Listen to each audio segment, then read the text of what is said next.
games. You know what it is. If y'all don't, what have y'all been doing? This is that boom bap breakfast right here, right now. That's right, the Remix Morning Show. In case you didn't know, on Black Power Media, I go by the name of the Ear Doctor, and let me introduce you to your host with the most, no other than Dr. Jared Boone. What's up, good people? What's up, Ear Doctor? What's up, Remix Morning Show? What's up, Black Power Media? What's up, world? It's the Bald Beige Brigade this morning. Man, we had a couple call outs. Let's get it. You know what I mean? We had a couple call outs. We had a couple, I don't know if it's late. I don't know what it is. Couple, but we'll make it happen. Yeah. Got a lot to get through this morning. Sister Erica has loaded up the run sheet.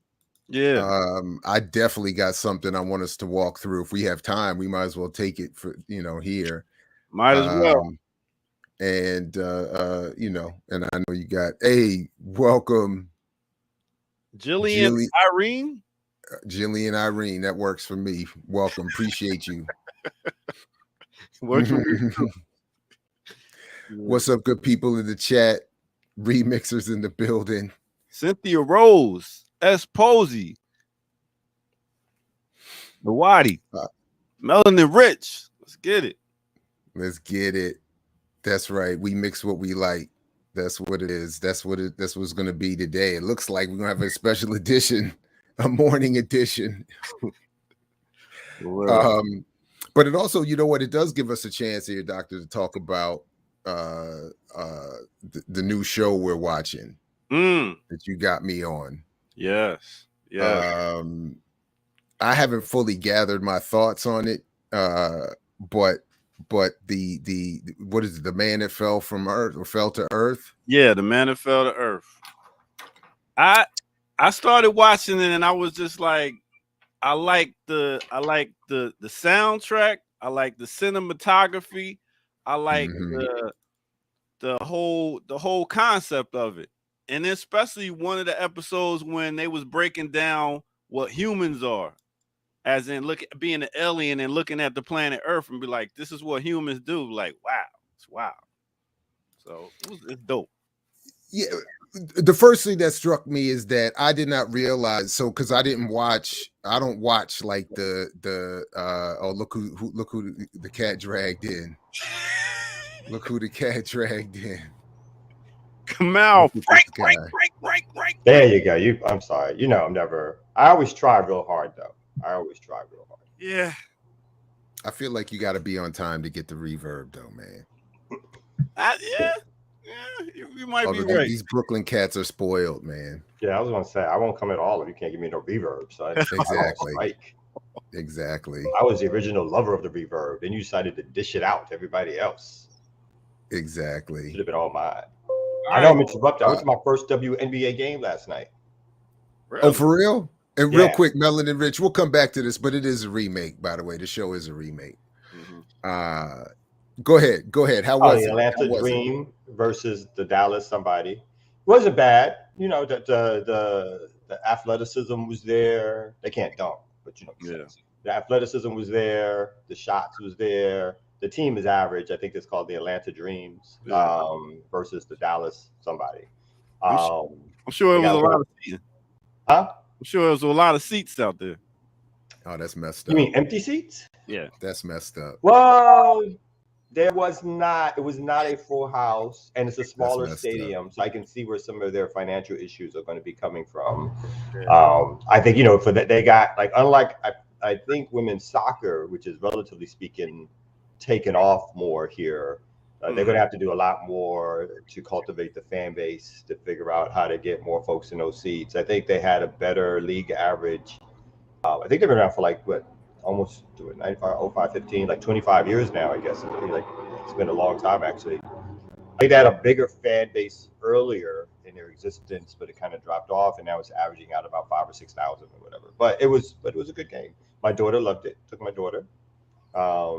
Our good neighbor gave us some extra tickets, so it was really cool. She was yelling at the ref, "You need glasses." She was into it. Hey, wow. Hey, speaking of basketball, Jared, I wanted you to start looking at basketball like you do soccer. Get high in the stands and look at soccer and basketball the same way. You get more goals. You get to say go, like 100 times, 50 times almost, compared to maybe once or twice a game. They got the wise. They got it's the same sport. It's more but exciting. that's sort of the point. That's sort of the point. It's not the same sport, and there are there's beautiful differences. But the point though is that in the routine and the often occurring baskets, it reduces the importance and the excitement for each one. Whereas in a soccer game, again, you get fewer goals, but there's much more drama, especially at the highest level and at the top-notch competitions. It's the drama watching them not score. Is that the drama watching them not? In part, yes, and then in part, when the goals come, it's much more of an excitement and a release. So it's the goals are dunks, 3-pointers from far away, text to the players, coaches getting thrown out the game. Basketball is so much more. Again, same thing with soccer. I mean, it's the same thing within the game. There's a lot more than haters and non-fans refuse to see. There's a lot more physicality. There's a lot more athleticism. There are conflicts between players, between coaches on the sideline, between fans that are often much closer to the field in some cases. No, I guess some of those courtside seats. You're right. Some of those courtside seats, I get it, but they, but it's just different, and I think that the tension that comes from waiting for a goal, hoping for a goal, the near misses, all of that, it adds to the. Now, when you say tension, you don't mean like boredom, and then you have to find something to do. Wow, you're waiting for them to score. So I got bored watching the NBA pick and roll. 3-pointer, spread the floor, 1-on-1. Oh, so whereas you get much more intense physicality. You get again the players are with the feet, the physicality with the feet. You mean? Absolutely, soccer is a full contact sport. People are. What's up, Erica? People are. She's Hi. What's going on? Erica, are you a sports fan at all? No. Okay. What? I mean, but I will say this. I took my daughters some years ago to the one WNBA game. They were more excited about being in the space, and to Ear Doctor's hateful point, there was a lot of space, so we had a lot of room to move around. We had we even had like basically free box seats, and I was trying to get them into the game because I was, it's less athletic than the men. They're not high flying and all of that, but the fundamentals are there. People often say they're more fundamentally sound than the men. So I was trying to say, look at how they dribble, look at the picks, look at the move, look at the set shot, the form. And my girls were just like, You know what the most boring athleticism though? Nah. It's definitely less athletic. The women are not. I mean, it's just not. I mean, they're not. It's not the same. They're not as fast.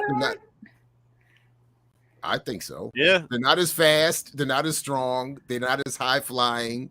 They're not as it's just not the same. Hey, Jared, you know who the most boringest player in the basketball NBA was? His name, the big fundamentals. That was Tim Duncan. Because fundamentals are boring. I know the Spurs, and I don't normally agree with the Ear Doctor, but I do here. Tim Duncan is a cornball. Yes. Tim Duncan is the last. He was my last prediction. He made me stop predicting sports because I used to watch, because I paid a lot of attention once upon a time, and he used to play at Wake Forest in the ACC when Maryland was in the ACC, and I used to watch very carefully. And he was very good, but I thought he was just too soft. And I was like, he's going to go to the NBA and get washed out. I was like, he's too soft. And I was so crazy wrong that I just stopped guessing. When I stopped trying to project from college to the pros, I was like, man, let me just stop. He might have been boring, as in he wasn't flashy, but fundamentals and ability to do his job and knowing how to He was like, yeah, he's might be top 15 players of all time, considering. Big fundamental. I know people say that. I would have a hard time putting him in that. You But think top I get 15? it. He deserves. I'm not saying he doesn't deserve it, but he wouldn't make mine because people that I think that experts would put above him, I wouldn't have above him. Like people would, I bet a lot of experts would have him above Allen Iverson, and I would never do that. For instance, just as one quick example, Allen Iverson is one of my favorite players of all time. Favorite of all time, but is he one? But that's why I'm saying. Yeah, but can you differentiate between the two? I can, but I think when like you look at soccer what and basketball. You can't. And that's the thing with basketball. You got to separate them into guards, centers, forwards. When you're talking about the top, you can't just, because if you want to really go, Kareem is the best. He got the most rings and most championships through high school, college, and NBA. But we always say Michael Jordan. Shirley, this to me was clearly melanin bias or the lack thereof. Tim Duncan being a bald, clean-shaven, light-skinned dude. Seriously, I'm saying for me and everybody. I'm saying for me too. Everybody was like, I think we were all. That's why I was thinking I'm wrong. A part of what I think fed into my bias was that I'm like, look at this bald, light-skinned, doing all the stuff that's done to me. He was just lumbering. Wasn't like he just had no swag. None. He had no swag. He wasn't loud. He wasn't high didn't flying. have facial hair. He had no braids. He wasn't like. But I didn't feel that way about Tony Parker, though. You know what I mean? So it's not just that. It's just he ain't had nothing. The French dude, right? That's the French dude. Yeah. Mm-hmm. The wee dude. I only had a hot wife. Well, let me go get ready for this break.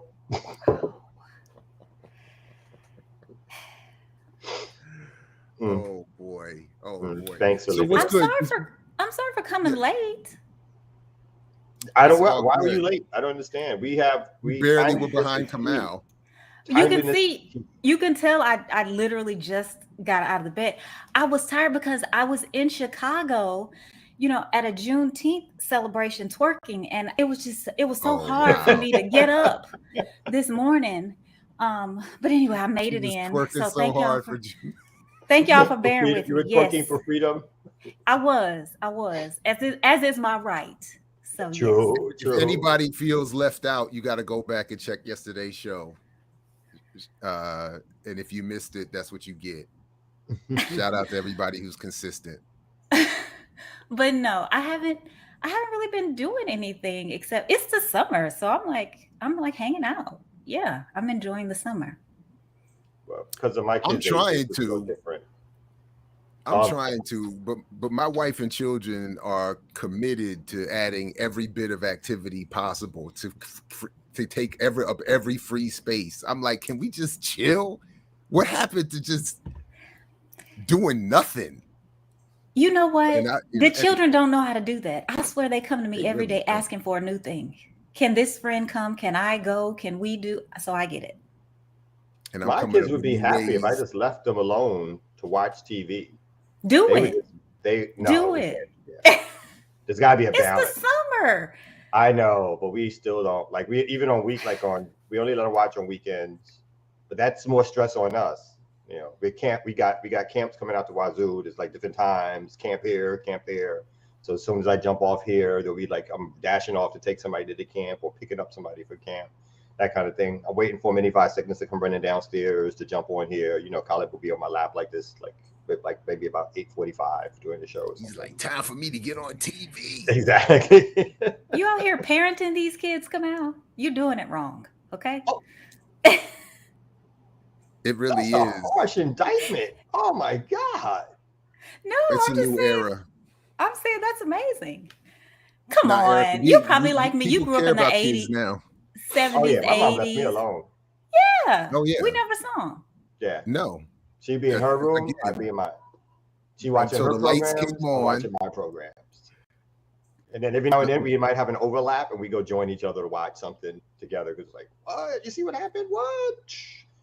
So one time she got me hooked on her daytime stories. I literally would play sick from school to watch. I did the same thing. I can't front. I did the same thing. Which stories did y'all like? All My Children was her number one story back in the day. Mine was Days of Our Lives. Days of Our Lives. And I see that joint is still on TV. I was like, what? Y'all not Young and the Restless Men? I think there was, I'm going to forget their names, but there was a story arc of like a black couple on All My Children. All My Children. Yes. Oh, wow. I you just said saw there were black people on there? Yeah. She had black people on mine. She had the dimples. Oh. Her last name is Morgan, I think. Yes, Debbie Morgan, I think. I might be mistaken, yeah. Oh, she cut herself. Oh, wow. She got so excited. She got so excited. she left the whole platform. Good God. Well, that's just a sign. That just must be a sign. We need to relax more, like clearly the ear doctor is. Erica said, I'm out. I'm going to the beach. Man, we got to get her better internet. This is ridiculous. She need a whole new infrastructure. She seems to have a nice blurred house out there in Texas. I don't know what's going on. Listen, everybody, that's the call to sign up at patreon.com. Media. Erica needs internet. Hashtag Erica needs internet. Oh my goodness. Yo, Knots Landing, Dynasty, Dallas. That's nighttime. But that's nighttime stuff. Yeah. But there was some good viewing back in the day, boy. Yeah, I remember Who Shot JR, and I remember the controversy over it was just a dream. Yeah. Oh, they brought Bobby Ewing back to life. That ruined the show. It was just a dream. They killed off the character for the whole season. He was gone.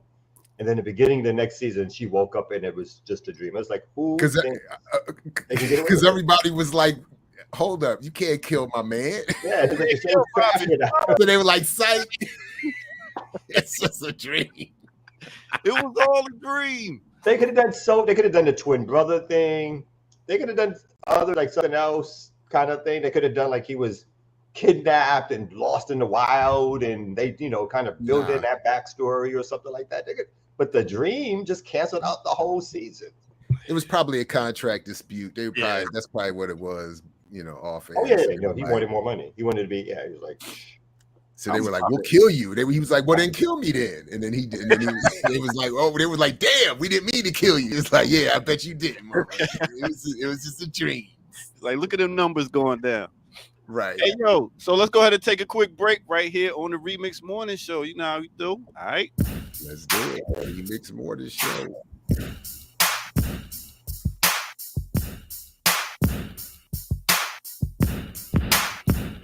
What's good, everybody?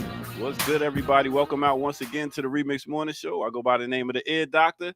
And at this time, we ask you to please make sure y'all hit that like button. We got about 142 people watching right now at this point. So we should have about 142 likes. That makes sense. All right. And also make sure y'all hit that subscribe button if you haven't already, that notification bell, and go to patreon.com, drop some change in the bucket so we can get Erica some better internet. So that's what we're doing right here, right now. What I wanted to do at this point is I wanted to ask a question. I wanted to ask a question about a great man that we all talk about sometimes, but maybe not enough. Who am I talking about? No other than the Honorable Marcus Messiah Garvey. That's right. Born in Jamaica, St. Ann's Bay. He was a political activist, publisher, journalist, entrepreneur. He was the president general of the Universal Negro Improvement Association and African Communities League. He was known by people like Rastafarians and others. They looked at this guy as the second coming, like he was Jesus. He did a lot for businesses. He had the Black Star Line shipping company. He also had a relationship with the Ku Klux Klan, believe it or not, because he was all about racial separatism. He was like, yo, I like what they talk about. We need to do the same. So I brought this brother up real quick, and he was around for a while. He had 2 strokes. He died from his second stroke. But I wanted to pose this question right here. If there was a versus for Marcus Garvey, who can mess with his stats? He united 6 million Black people between 1916 and 1926. He built huge Black businesses, had a fleet of ships in 1920, employed over 1,000 Black people in New York City alone, and created the red, black, and green flag we use today. I mean, we know about we know about Malcolm, we know about MLK, and we also know that Malcolm's parents was big on Garveyism. So I'm just asking, who could go against a versus if there was one with Marcus Garvey? I don't know. What y'all think? Now, let's get back to the morning show and see what they talking about. Let's get it.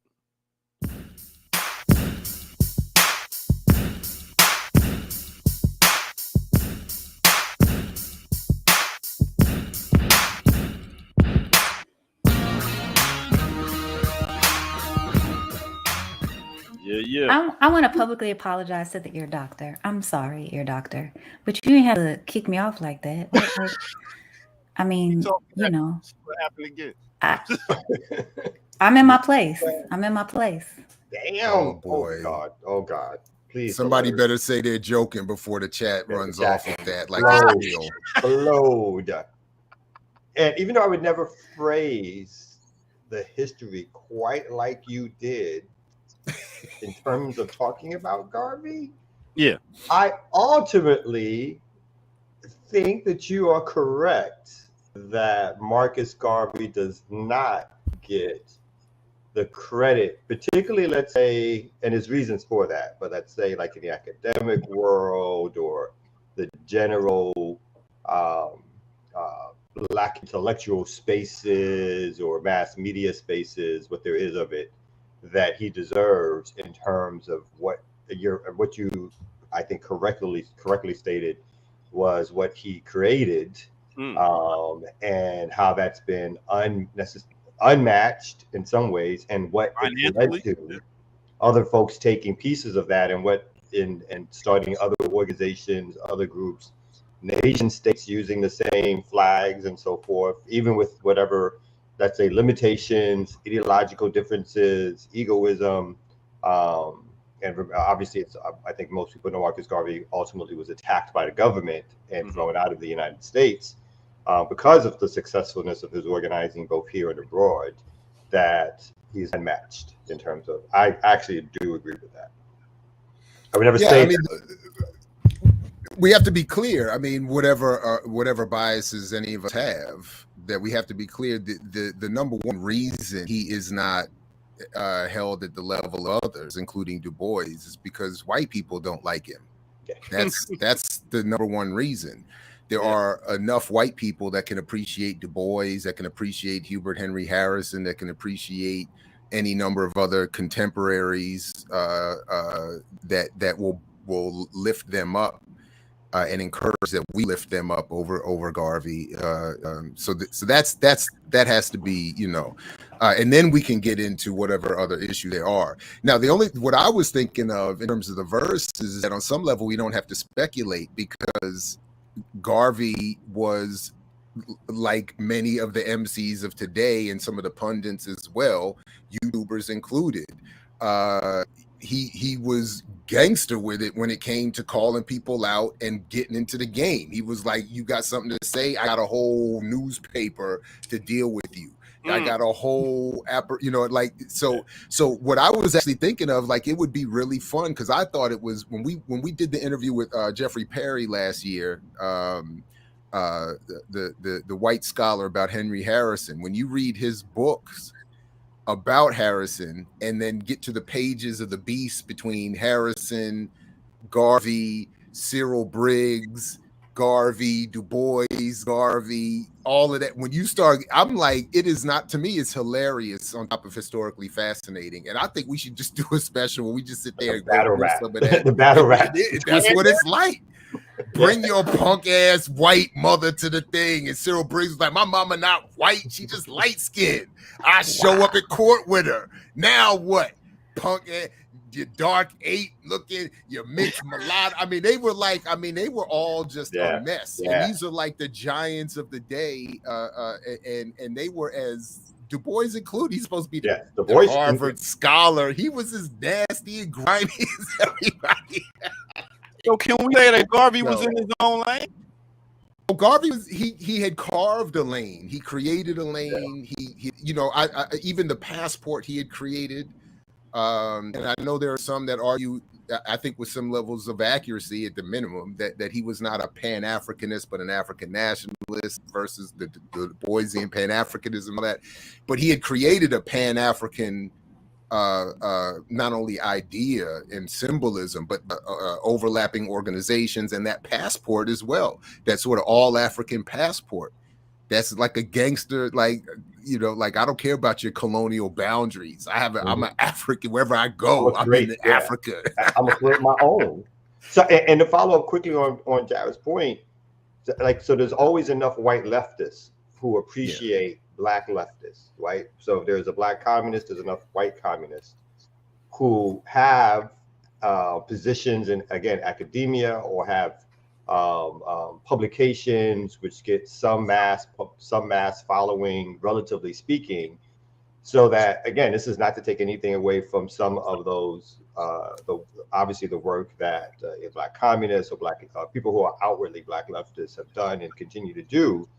But what they also had is that added lift of, like, the Communist Party or different white communist academics or other things who, again, lift them up, right? One of the reasons I think you're completely correct. I like Du Bois is remembered the way he is because of the way academia has lifted him up in his works and remembers him. And no one does that around Garvey. Garvey's remembered, you know, I think it's probably still true today. Garvey's remembered more on the street level. Like, you see people with posters of Garvey in their house and all that kind of stuff. You don't see that with Du Bois. It's almost like it's not exactly the Malcolm Martin comparison, but you don't see the way people, like you said, all whole religions were started after to include him as, like, one of their like deities and all that kind of stuff, or people they respect or love their ideas. So, you know, all that stuff is never counted in terms of why. But I think it's essentially what Jay just said.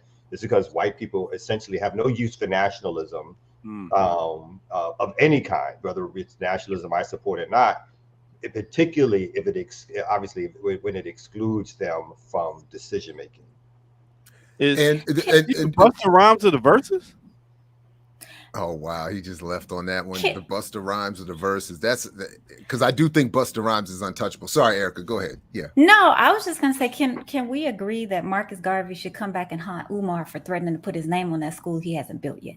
That's all I want to know. Is he gonna come back and haunt the man? I mean, he's been threatening that school. So, like, I don't want to. This would be, I don't know. I'll just leave it for another time. But I think that on some level, I think that Garvey would be more appreciative of Umar than critical. Really? But he hasn't finished the school, though. I think that be mad about that. I get that, but I mean, but the same arguments that could be put to the quote unquote failure of Garvey's businesses could be argued in terms of Umar, I think. Now, I'm not saying that either are accurate. I'm saying that the same arguments could be put, and I think that Umar is far more in line with what Garvey was doing than I think out of line with what Garvey was doing. So, and in some ways, go ahead. Okay. But I want to say so on some level, I think so. There's 2 points I just want to make quickly. One, with Umar, I think is as much fun as I even might have with it. There's been this cottage industry that has emerged just to make fun of him, minus the appropriate political analysis. So I think that lends to some of the cartoonish responses about Umar. And I think a degree of that has occurred with Garvey. So that's, and I think, because I think that they have some overlap in their missions. Maybe I'm being unfair to both. The other point I wanted to make just very quickly about academia, everything you said, Kamal, is correct, but I think sometimes the nationalist crowd goes too far in assuming that the communists and socialists have it good in academia. So, which is equally false. So even white communists don't have it good in academia, despite some of the claims of the white right and others.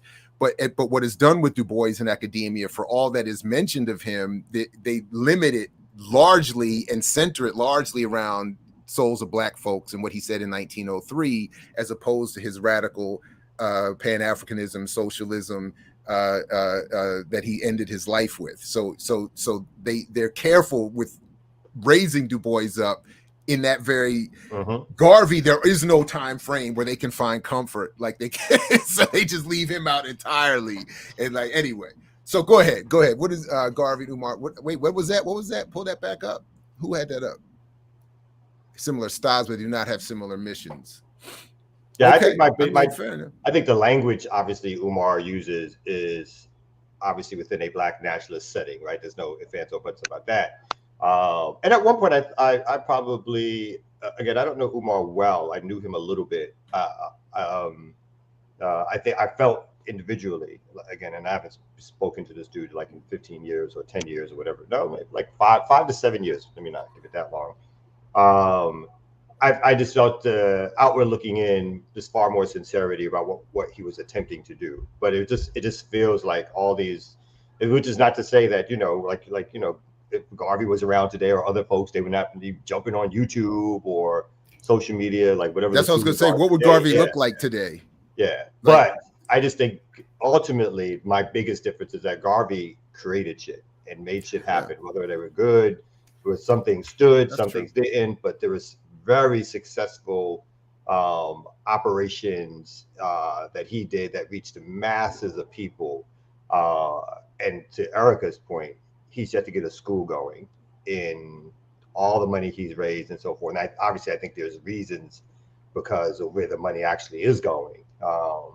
But so that's the kind of thing that makes me not put them in a comparable boat, because I just don't see any institution, anything that he has physically built with the relatively speaking prominence he's carved out, which has allowed him to raise more money than most of us have in terms of like work that we've done. I mean, I think he's probably literally at the stage raised hundreds of thousands of dollars, but yet there is no, at least I've not seen any physical manifestation of that money except hearing about going to strip clubs. That was a dig, but Well, I think Max's point, I take it, the similar styles, different missions, that probably makes most sense. It was like I said, probably inappropriate of me to make the comparison, but I felt like the style thing, the Prince of Pan-Africanism and all that kind of King Kong of consciousness. It sounds like what I feel like Garvey would have been, like that kind of, Garvey was definitely like a chest thumper, I feel too. Yeah, you know what I'm saying? I don't think Marcus Garvey would go around talking about snow bunnies. I just don't believe it. But anyway. Oh, yes, he would. I absolutely. You got to go back and read those exchanges.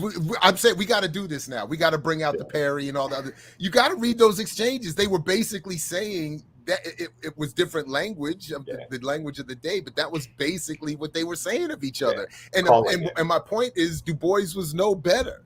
Like that's what I'm saying. Like he's supposed to be this erudite Harvard guy. He's calling them apes and gorillas and whatnot. And Garvey's like, I'm literally talking about your white mama and all this. I mean, it's like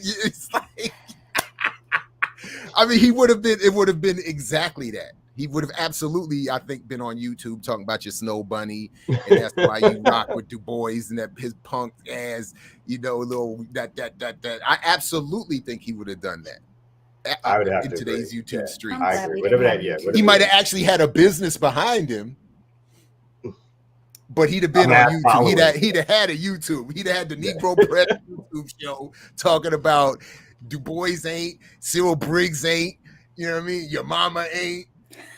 Anyway, he'd have been. Shout out to the rest in peace to DJ K Slade. Here's your transition, ear doctor.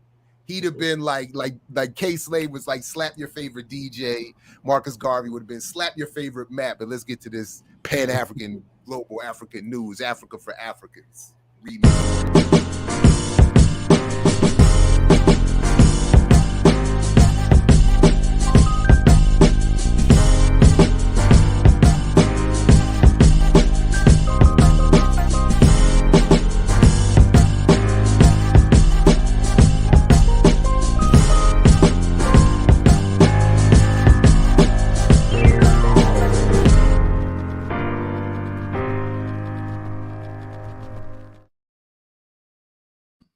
Yes, indeed. Remix Morning Show. Luke Kang feels me. That's what I'm talking about. The Drama King. Rest in peace to K Slade, man.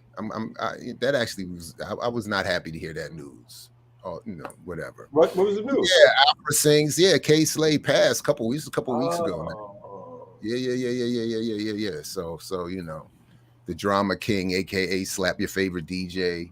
That was my favorite nickname for a minute there for these DJs. Anyway, Erica, you put the news together for us. We appreciate that, and for you showing up today. So I feel like you should have dealer's pick, dealer's choice, if you wanted to get us started with something this morning. Can I just tell you, and then you'll pull it up? I think it was like the first Absolutely. one about That's how I expected. Yeah. Stuff that's going on in Texas. We know how your internet is anyway, so we know. Thank you. You know, I'm still waiting for somebody to give me a super chat so I can give me some better internet. Patreon.com, Black Power Media, folks. Let's get Erica, hashtag Erica needs internet. Yeah. And you look, and my power might go out. Around here, people's power just been going out. Seriously. The news had an article saying people's power is going out because they're running their air. It's been 100. Yes, people have been running the air. Wow. Well, that's all right, because look, Biden, this is good news. Biden looking out for the people. Push them left. Well, so basically the Texas GOP released their new platform. So if you could kind of go down a bit, it talks about some of those things. So one of the key things, of course, is that Biden isn't the legitimate president. Now, first of all, we know that when they have these platforms that they're not necessarily, we hope at least, they're not necessarily things that will actually they'll evolve into, right? But they can be. So even though you can start off by saying these things will never happen, they'll never be adopted in this way, you really can't do that. So anyway, President Joe Biden is not really the president, or Joe Biden is not really the president. And of course, they oppose everything that is related to being transgender. So that includes just the identity of being transgender. Of course, that includes medical care for those who are transgender. They talk about homosexuality there as an abnormal lifestyle. And so they have effectively, too, at the same time, and they've done this nationally, sort of separated themselves from their LGBTQ members of the GOP, right? So they're also drawing lines within their own party. But there are just so many awful things that they have put into this. One of them, and this was back to something that our governor Abbott said, is that he wanted to take away any state funding from any city who moves more than 10% of their budget from the police, right? So they want to make sure that folks are not able to divert funds from the police. And they are certainly anti-related to measures in the pandemic. So they want to make sure that if there were any public health or safety measures that they could take, that cities in Texas, leaders in Texas are not responsible for doing all of those things. So probably the most egregious to me, especially as I think about the backdrop of people always talking about, just vote, is that they want to roll all that back. So y'all are not going to have any voting rights at all. But you will be able to pray for it when you're at school. So you're not going to be able to vote, but go to school and let God take care of it. So those are just some of the things. It's awful, but I think in the same way that a lot of times people feel like California leads the nation, so does Texas. And so I'm just afraid, especially as we see some of the news coming out with the Supreme Court recently about sort of this lack of separation between church and state, what it all is actually going to mean. So I think it brings out to me like the level of extremism that, again, what is considered mainstream republicanism has reached, or right-wing thinking has reached. And again, it's not so much that we've never been here before in terms of how white supremacy operates, but I think we are, again, in this special period over the last 20 or 30 years where particularly now, obviously post-Trump and so forth, where the expression of these right-wing ideas, which stayed for a while, were sort of forced to keep in a closet or mutter around themselves. It's literally a platform for them, right? It's literally something they'll say out loud and look at you and go like, what? I'm not crazy, you are, kind of thing, right? So I think that's the level of extremism that we're at in this country, which is, again, another reason to me that it's you think about what the potential environment's going to be over the next 15, 20, 30 years. I still see the possibilities of a slow disintegration of what would people consider sort of any kind of normalcy within the United States. I think this is the tearing apart of the seams. I'm not even saying I'm completely mad at it in terms of the opportunities it may open for other things to happen, but I definitely think this is a time for people to be doubly aware, on point, organizing, gathering sort of like-minded folks around you, thinking about plans for not only bugging out, but thinking about plans for situations that allow movements to get stronger, and or that get movements to prepare, because I don't think this is a time period that's going to go back to normalcy anytime soon. And I have children being educated here. Sorry, Jared.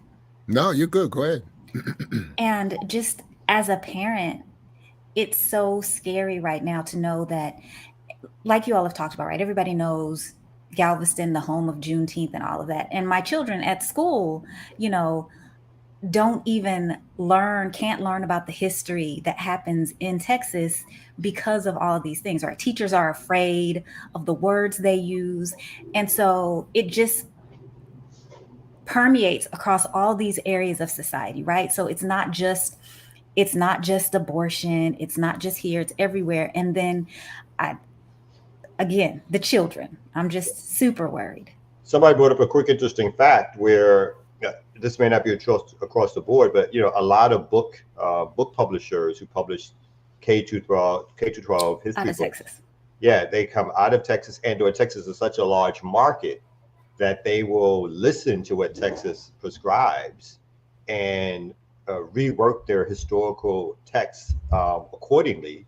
And that gets distributed not only obviously because Texas wants it, but to other states around it, because they're not going to have the same leeway for other states which are smaller than for a state as huge as Texas. And so they will be doing and continue to do a lot to impact even those basics, right? We talk about obviously we want to teach our own and all that kind of stuff, but we know all the resources aren't necessarily there, and so parents rely on public education. But that public education, which has always been skewed, but now goes as far as to try not to mention slavery or mention certain facts about the sort of a historical analysis of what the United States is. Again, it just puts this place in such a more dangerous place. So just quickly, I saw the comment from Curtis a minute ago about Dr. Horn having a book about Texas, and we should have him on at any moment, at any time, on any topic. You could that comment would apply. Dr. Horn has a book on everything and should always be invited on. In fact, I had just reached out to him the other day, and the scheduling couldn't be made to work, probably because he was on somebody else's platform or writing his next book. I'm still catching up to books he's written decades ago, so we're doing the best we can. We can't keep up with him and have him on as much as he's producing. Although I will say, as a little bit of shameless plug and teaser for our entire platform, and including our next upcoming I Mix What I Like, we have a number of shows coming up, not related specifically to this issue in particular, but on our show Friday, we have been sent a clip of the WPFW episode I see running around in the chat with Dr. Horn and Dr. Carr, talking about Juneteenth and also Tulsa. And it may be that they both are promoting the mythology exposed on our Black Myths podcast around Tulsa and why it was ultimately destroyed. So we may be talking about that this Friday morning with Geechee and Diallo. So definitely come back and check for that as well. And while I'm here, check out everything else coming up, including we just confirmed Eugene Puryear is going to join me for an episode of Watching Sowell. Thomas Sowell has a series on the life of Karl Marx. We're going to have some fun with that. So everybody should come back for that. But anyway, Erica, I just wanted to say very quickly, I echo your concerns over the school system and its impact, not only on our own children, but the children that are going to be growing up in this world with our children. and the nonsense that they're going to be. And then also to echo Kamal's points about we just have to better organize and prepare. And for me, to encourage people to go beyond the limits imposed on us by the liberals and Democrats, who will use this moment to reconfirm for us why we should support them, so that it's not as bad as it is with these Republicans, when I think that that's why we're here, because we haven't developed enough of a leftward push. Anyway, hey, Jared, so there's the number 3 link there. If you'll open that up, sort of related to what we're talking about now, is that I feel bad because I feel like these are the kinds of things that we now have to celebrate because of all of the craziness that we see. And so I think it was last week, or I think it was maybe the week before, where we were talking about in Ohio, where they actually had plans for trans athletes, where they wanted to actually look at and inspect folks' genitals. And so thankfully, and I shouldn't have to get excited about this because this never should have been a thing, right?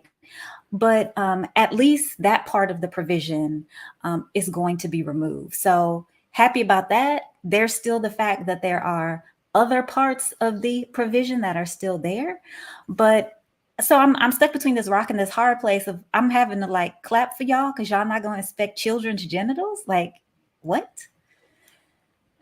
I'm not going to clap. I'm just going to say, congratulations for not, I guess, adhering to your own interests or tendencies for this one moment. I don't know. But yeah. Congratulations for being human? Yeah. Well, not human, but congratulations for not traumatizing kids in this particular way as you have planned. Congratulations on avoiding a whole bunch of lawsuits that would have come rolling down the mountain, which is probably the real reason why they decided not to enact it, because once they got or worse. You talk about telling somebody's kid to pull their pants down. What now? Yeah. I mean, that's where we get real Second Amendment-y around here. You know. But I feel what happened is that even crazy will sometimes get put in its place. Not always, but sometimes.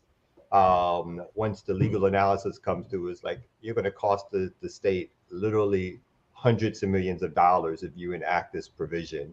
And then they're like, well, it was just for propaganda purposes anyway, to serve its purpose. So we'll take that off, or we'll do the other 5 things that we said we're going to do anyway, because that we can defend.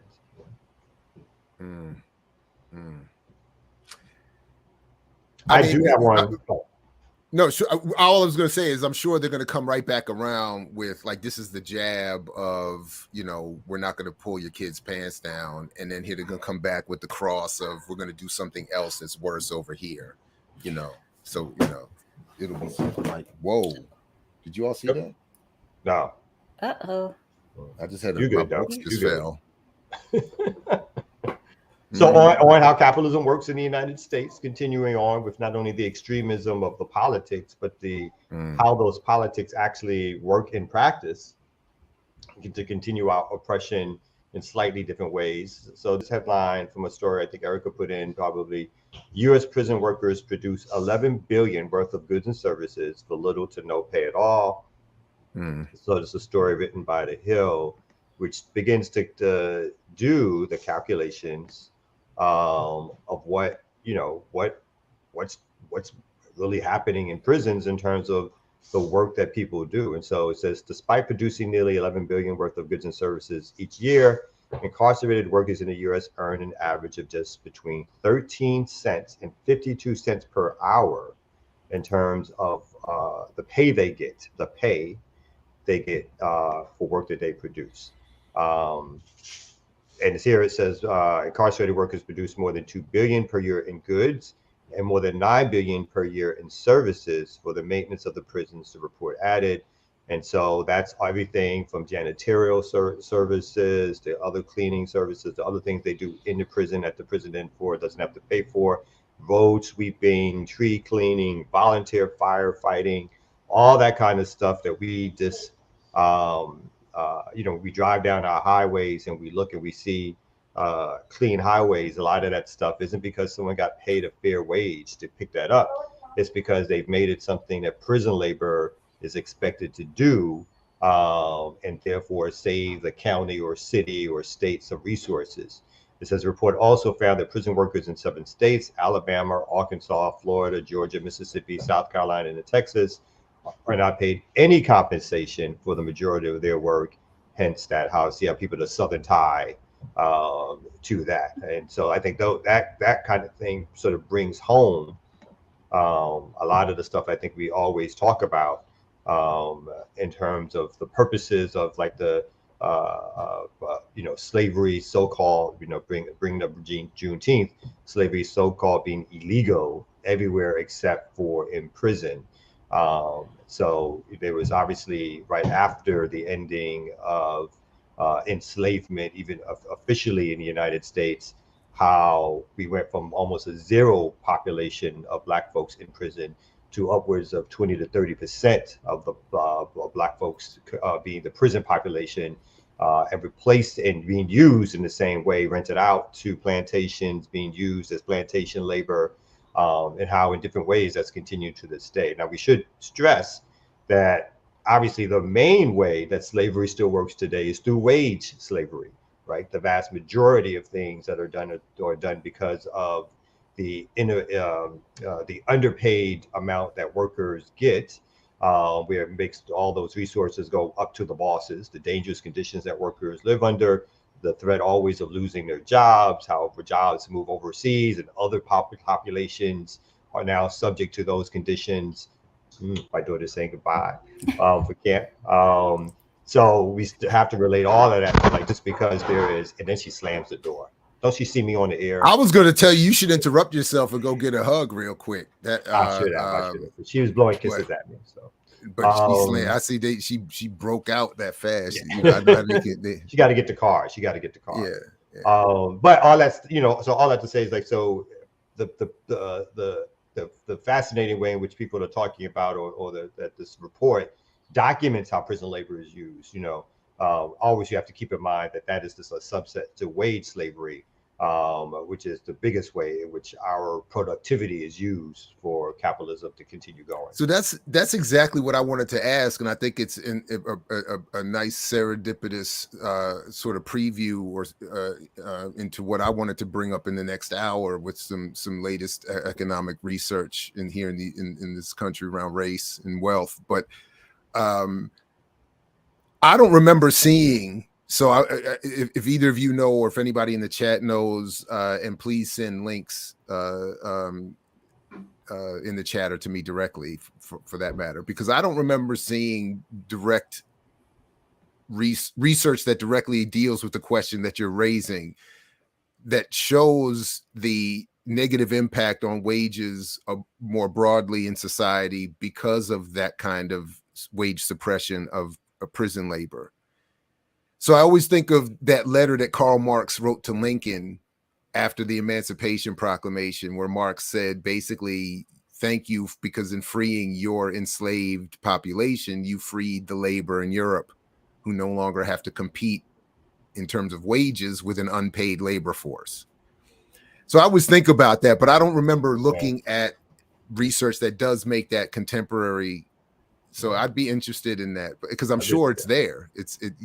People are out here trying to get $15 an hour and not necessarily connecting it to the fact that there are people getting 13 cents. Mm-hmm. Which probably, I think, had a bigger impact, again, but maybe a time period of 20 to 30 years after slavery ended, because of the mass way in which African labor was still used to continue on with the enslavement process. Wait till we get to this story next hour. This is perfect that you. But I think that I think probably today, because again the larger economy is so huge, right? Like before, it was even the North's economy back then was obviously bigger than the South. There's one reason why the North was like, it's like, we don't want to keep expanding this, because what you're doing is suppressing a larger form of economic development that allows us to get that much bigger, and you're stuck on this slave thing, not because they cared about Africans or human rights or anything of that nature. It's like you slowing down the progress that we be making. We could be making more. Yes, we can do it in a different way and make more. It's like, what's wrong with you stupid idiots? And they just build their argument today, right? Where liberals is like, look, we can, imperialism works. We can do more if you guys would just lead the way. Yeah. And that's the extent to which they support, like, even the Black Lives Matter, George Floyd, police protests, because they're like, if these clown redneck cops would just less often get caught doing this, we make even more money exploiting that same community. Just shut the. Again, that's why I've always keep championing the Get Out film, because he centered the racism in that wine sipping New York elite liberal instead of the easy tobacco chewing Klansman type thing that is more easily criticized in Hollywood. So but that's really it. But because the prison system is so pervasive. So, I mean, again, as people working at McDonald's are trying to get a livable wage, McDonald's has relationships with the prison industry that I'm sure on some, have to play a role in helping them suppress the wages of the people who are, quote unquote, free. And we shouldn't just limit it to the prison, I just haven't right? seen it. Yeah. Yeah, we shouldn't just limit it to the prison, because it's the prison / the whole construct of the so-called criminal justice system. That's right. The prison and the police, right? Because what happens when you organize again for your rights, and if you challenge them in a militant fashion, they call the police to do to suppress it, to stop it, to threaten you, to kick you out the premises, to do all that kind of stuff to keep capital still rolling. So even though although we're particularly focused on how the labor is used, there's also the tools that suppress the ability of labor to even organize. And obviously the tactics are not as out front as like, what was happening back when labor was really in the 30s and 40s, were really sort of becoming more active and demanding things. And where back in the day, they just would call the police outright and break up a strike, hit you over the head, knock you down, arrest you, criminalize you. Those tactics are always possibly in this, so let's say, their back pocket. Again, if they think labor union organizing gets too militant. So there's the suppression of not only having a workforce that's in the population, it's also the suppression of a workforce that's organized to demand more, not only more in terms of wages, but when labor obviously begins to connect their wages here to what's happening internationally, then you have a militant labor movement, right? Yeah, no doubt. First of all, Franny, when I think Marx was a hater, so whenever I read that letter, I always kind of think he was being a little bit facetious. I think he understood the situation with Lincoln's fake emancipation, but he was kind of just making a point that, that's why I was kind of like, thank you type. But anyway, he might have believed the hype. You never know. Yeah. Just one last thing. There was some. I don't know. Which book fell off the shelf? A whole bunch of them. Anyway. Good, Erica. Finish your point, though. Oh, I was just going to say, there have been a few people lately talking about that with inflation on the rise and our unemployment levels are too low. And so really what we need to do is we need to get people out the game so that we can get the inflation back under control. So, I mean, we are really just, puppets. I mean, it's clear, right? So they'll push us on the table and pull us off the table depending on how it suits them. And yeah. Yeah, no, I think that's exactly right. I mean, again, even the deindustrialization of America in the 70s and 80s had to do with, we can get cheaper labor in Mexico, right? The whole neoliberal politic of, we can get cheaper labor in Mexico, pay those workers less. We'll figure out, it happenstance to the uptick in the prison populations, also particularly with the Black population in its 70s, 80s, 90s, right? Was the same time the country was beginning to deindustrialize and move labor overseas for these multinational corporations, which ultimately a lot of that wound up in China. And remember, China was America's best friend even as a communist, because it served its role in terms of being subservient to the capitalist needs in terms of providing cheap labor for cheap products that could be sold in mass at cheap prices. But when China, again, whether or not China is doing this because it's anti-imperialist or some real communist country, which, there's obviously reasons not to believe that. But when China decided it was going to play a larger role in the world economic life and not just be the place where cheap toys are made, but to get involved in technology and other aspects of a capitalist system writ large and have control over a lot of those companies and how those resources are distributed. So in some ways, developing a state capitalist model, more overt state capitalist model than what you have here. Then they became the enemy, because then they started to challenge the US and Europeans' domination over capitalist markets. And that's something, again, that whether you call yourself communist or whether you call yourself capitalist, if you start to challenge the European state domination or economic domination of the world, then you become enemy number one again. So right on. Appreciate all of that. Unfortunately, as we do have to move, not unfortunately, but I know we have to move on. But I did want to just let folks know, it just happens to be that the books that fell off my shelf were the last two books that the ear doctor picked up for me when he was picking stuff up at the barbershop.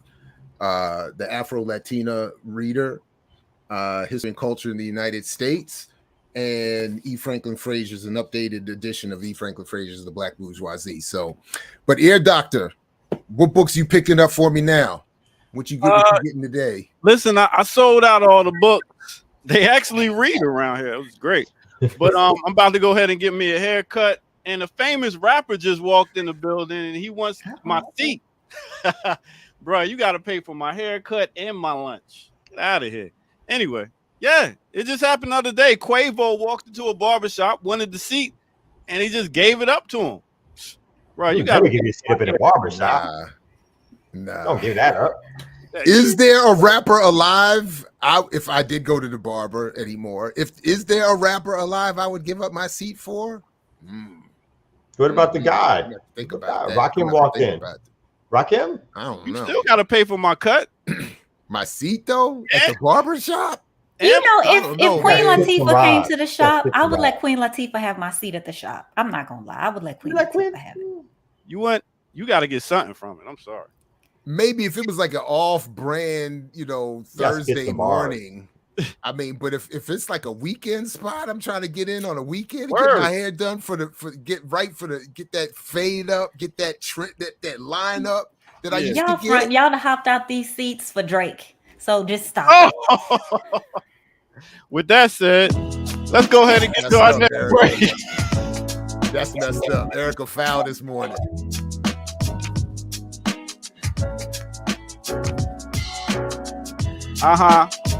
What's up? Oh yeah, we gonna get it on. All right, what's good, everybody? So if you ain't catch the show yesterday, I don't know what you was doing, but we talked about who are the top rappers that sing. So I'm gonna give you my top 5 rappers that sing, and what y'all think about it. Anyway, so let's start at the beginning. Top rapper that can sing, no other than the Queen, Lauryn Hill. That's right. Lauryn Hill has sung her ass off for a long time. You talking about Sister Act, everything. She's been a singer, rapper, and she could go back and forth. No problem. Next, who's on my list? No other than the mighty Mos Def. That's right. The brother can sing. The brother can spit lyrics and bars for days. And we're talking about a certain level of being able to do both. And I will put him up there also. Next, I'm going to go to a newer MC singer, no other than Moo Fresh. That's right. This sister can sing and spit lyrics like it's no tomorrow. Sometimes you got to listen to her singing. You almost think she can now sing better than rap, but I wouldn't say that. She does both great. Next, I'm going to go to my brother, Fonte from Little Brother. That's right. He has done at least 7 albums with the Foreign Exchange, and he is one of the, when Drake talks about who's one of his influences, he says Fonte. That's right. Believe it or not. Next, let's go to no other than the Queen, Queen Latifah. We talking about Drake's album. We talking about Beyonce having house music. Latifah's first album had house track, hip hop track, reggae track, and she can sing. And she put out some jazz albums also. So we cannot sleep on the queen. So how many is that? 1, 2, 3, 4, 5. That's our 5 rappers that can sing. And I want to throw as a 6th man up there, Andre 3000. I will just throw him up there. I don't know what y'all think, but y'all tell me about it. Well, that is my pick for 5 MCs that can sing for the day right here on the Remix Morning Show. Now let's get back to our hosts. Yeah.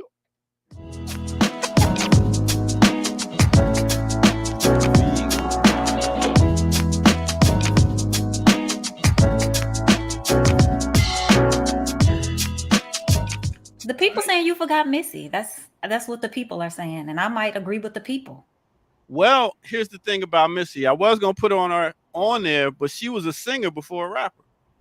She was with a singing group before she was a rapper. So why does that prevent her from being do more? Well, Jared, I actually removed her to put Moo. So first of all, that's absurd. So the only mistake is, and in all sincerity, and I'm not even joking, Maimouna deserves to be separately categorized. She can literally sing as well as Jennifer Hudson or anybody else, and she can literally rhyme as well as your favorite rapper. She is better at all of those things than all of those people on that list and many others. I'm telling you, people are just not. She just doesn't have the the longevity of a commercial push. In the words of my brother Nori, you need to relax. That's not where I thought he was going with that either. I thought he was going in another direction, and he was like, "No, I'm going in." Because seriously, listen to her sing, and then think again about what you just said about Missy. There is no comparison vocally between Missy and Maimouna, and then listen to the lyrics between the two. There is no comparison. No disrespect to Missy. Maimouna crushes her lyrically, crushes her vocally. So to say that you took Missy off to put her on is absurd. They're not even comparable. She's that much better. Lauryn Hill too. She is way better vocally than Lauryn has ever been. And she is at minimum as good lyrically as Lauryn has ever been. So, super fan. I'm a fan of art. I'm a fan of quality. It's just facts. I definitely will put Missy up. I had Missy up there actually, and I was just thinking that she did come in the game as a singer before a rapper. That's the only reason I took her down. That's all. No, I mean, yeah, Missy should have been there. I don't know about the Moo, who apparently is the best singer that's ever lived and the best rapper that's ever lived. I don't know about that person that we still have not all en masse heard of, but I do think Missy should be on that list. Yeah, definitely. Did Angie Stone ever rap for real or no? She rapped when she was with Sequence back in 1979. Yeah. Oh wow! But not but not real. But so you wouldn't include her though. Not really, right? I mean, not enough material. I got you. I agree with that. Yeah. Well, that's my list for the day. And next, I'm coming back with singers that can rap. Oh boy. Okay. Just again, Maimouna Yusuf on her own list, and then whoever else he's going to have up. Apparently, that's what you got. You got one list for her, and then there's everybody else after. In all seriousness, I mean, I'm not joking. Like, if folks really take the time to listen to what her, especially her latest work, and then go back and check the catalog, check the live performances. People have to, her live performances are incredible. Her courses. Even at imixwhatilike.org, you can see her show up at Morgan State and and she just starts performing right there on stage, looping her own voice, playing with she's on another level. It's just a whole separate, that's all. It's just facts though. It's just, I'm just trying to help out with the facts. That's all. Back to anyway, back to the news. Speaking of facts and back to the news, and why I think what you were saying is such a good segue. Although I do want to interrupt myself before I forget, because another Erica, Ricky, sent this in this morning. Want to make sure we get this in before I forget. Militarization of Baltimore Conference this Saturday, June 25th, 2 to 5 p.m. We can put the link in the chat, but definitely go to blackallianceforpeace.com and get all the details for this upcoming event.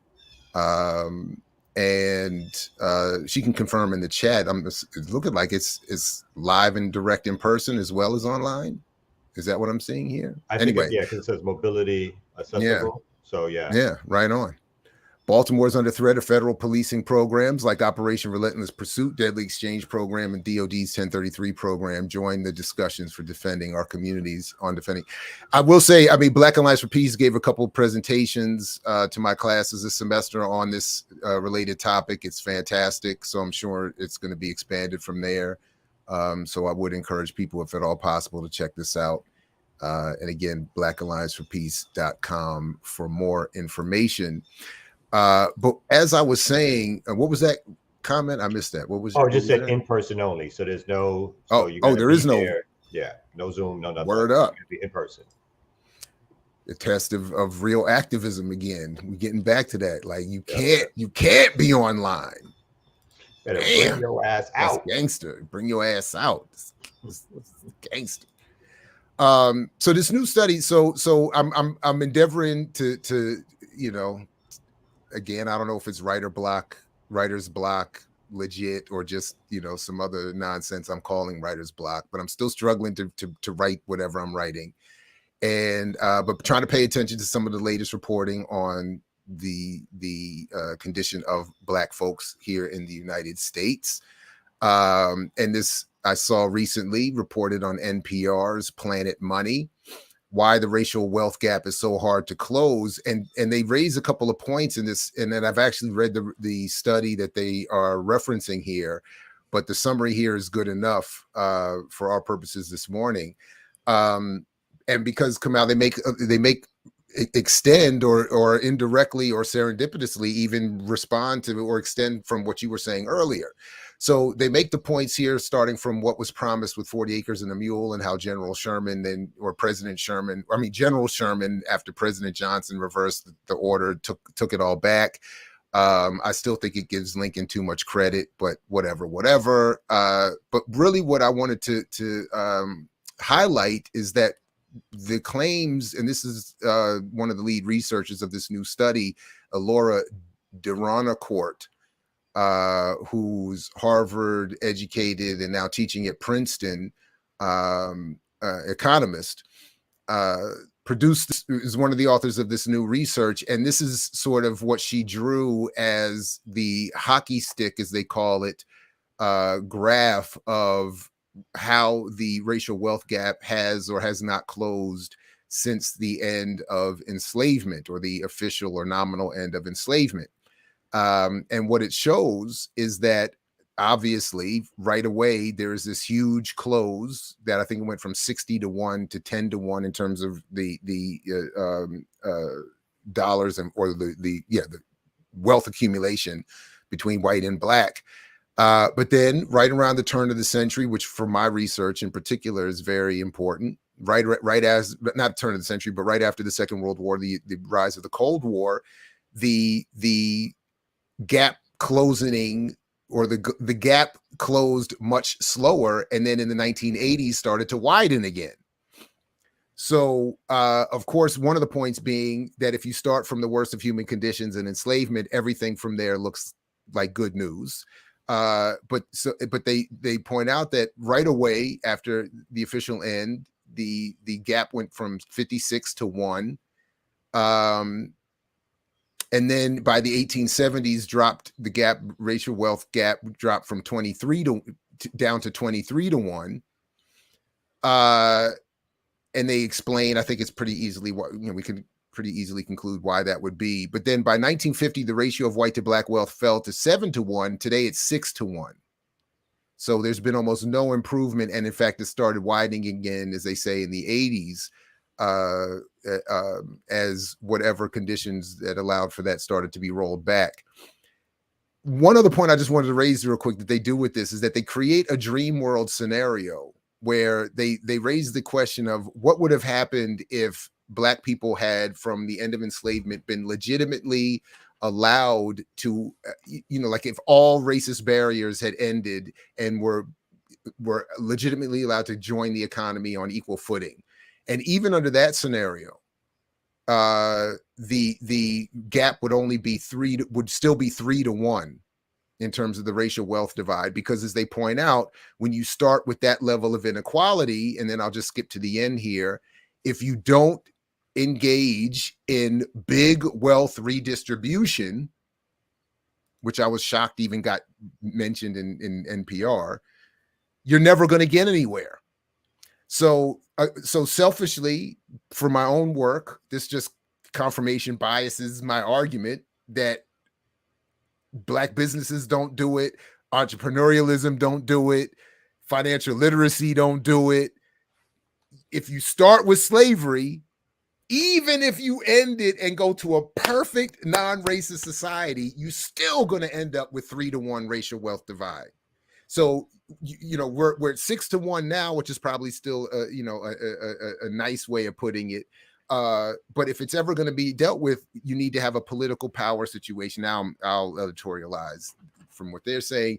There needs to be real political power developed, real wealth redistribution developed, aggressive plans put in place that go beyond support a Black business and get your money right and all that kind of stuff. So anyway, it just seemed like a nice extension for what you were saying last hour about where we were and are. So anyway, Jared, I have a couple of questions about the article. I don't Sure. know that you would have the answer to them. But when they talk about this perfectly free of race issues society, how do you design for that in terms of your modeling? Like, do they talk about how they did? So that means like there's no Jim Crow, there's no redlining, there's no what Right, did they get rid of? And then there are all the sorry, go ahead. Yeah. Mhm. No. I just That's what did it. they get rid of? That's what they did, and I was rushing through it, but that's essentially what they did. I'll try to find it again and read the exact part, but but essentially that's what they did. They took out the redlining. They took out the denial of access to investment opportunity. They took out People had equal education. They could everything. vote. They all of that. Everything. And so one of the points, of course, that I can't remember how the NPR article framed it, or if this is my framing or whatever, but part of it is obviously saying, even if you're just in a white society, capitalism don't do it. Like you're still going to have inequality, even if you take away the white supremacy aspect of it. But when you add that to it, and you add the beginnings of a relationship starting with enslavement, there is no catching up. Like so it's even worse is the point. But yeah, that's what they were trying to do. They were trying to just say, like, what if they went through, and I'll find it again, but they said, yeah, we'll take away the redlining, you take away all of this. And then I actually read the study. I don't know, I won't pretend to understand how they actually put that together, but they do at least say and describe that they've accounted. Now, I should also say that when you read the study, this is an important point that the NPR article does not account for, but I do think it's important to note. The study is The Wealth of Two Nations, the U.S. Racial Wealth Gap, 1860 to 2020, has 4 authors.